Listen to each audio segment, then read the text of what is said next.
Elisabeth, Donald Trump n'aurait pas supporté la défense de ses avocats lors de ce premier jour de procès. Oui, Donald Trump, qui est donc chez lui en Floride, vous l'avez dit, il a regardé à la télévision l'ouverture de son procès. Il est furieux contre ces deux avocats qui n'ont pas présenté une défense très efficace. Elle était désorganisée, brouillon, mal ciblée, pour reprendre les réactions d'élus républicains.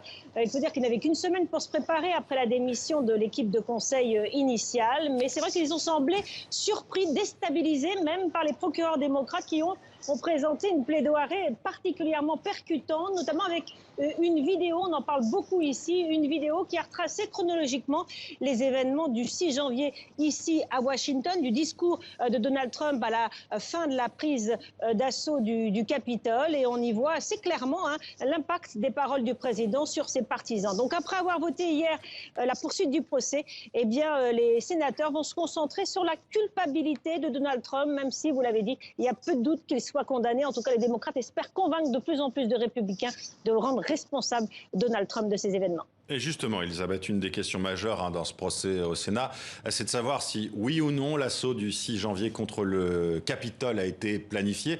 Y a-t-il plus d'éléments aujourd'hui sur ce sujet ? Écoutez, l'enquête du FBI et les témoignages recueillis par la justice américaine laissent peu de doutes.